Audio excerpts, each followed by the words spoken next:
Well, hello everyone. I hope and pray that you're doing well. Another beautiful day outside here.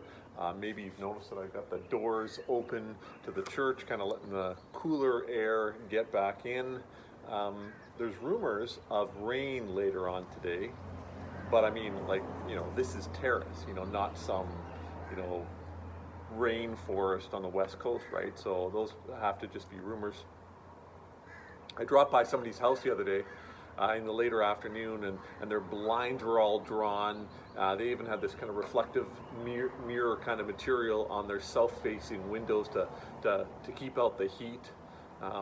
We're kind of used to winter and keeping the cold out, not summer and trying to kind of keep the cold in. Admittedly, in my own house, I can be a little bit stringent about keeping doors and windows closed to kind of keep out the heat.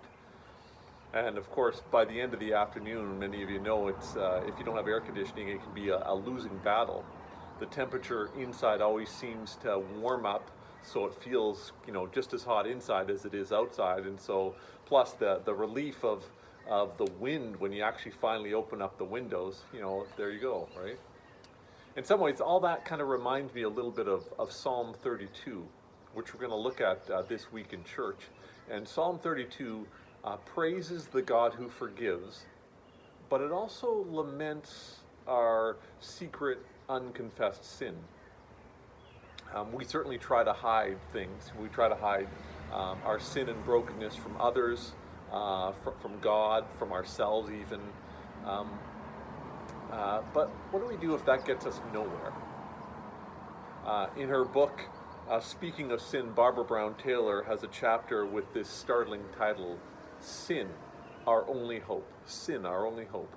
It seems a little bit odd, but if we look around us in life, we see so much that's painful. We see children who are abused, and spouses that get cheated on. We see corporate greed, and we see needless pollution. We see people who have fried their brains with methamphetamines. And we see our own brokenness, despite our very best efforts. And if there's no such thing as sin, and maybe even more importantly, if there's no such thing as a God who can declare a definitive judgment on what is sinful, then there's no hope that anything can be salvaged. So in that sense, sin is our only hope. Because if sin exists, then so does the opposite of sin, right? If sin exists, so does the opposite of sin, namely moral goodness to which God can restore us. But if there's no sin, then there's nothing to look for, there's nothing to hope for. Because then there was never a better world from which we fell in the first place. If there was once what John Milton called a paradise lost, then there is the possibility that a gracious God can make possible a paradise regained.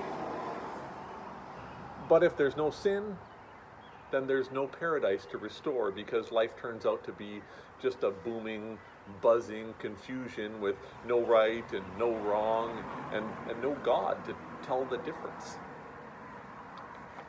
I wonder if we don't long for a cool living room on a hot afternoon because we've experienced it before, and we want to get back to that good place of shalom. Singer Stephen Curtis Chapman said it well. In the gospel, we discover that we are far worse off than we thought and far more loved than we ever dreamed. The peace of Christ be with you all.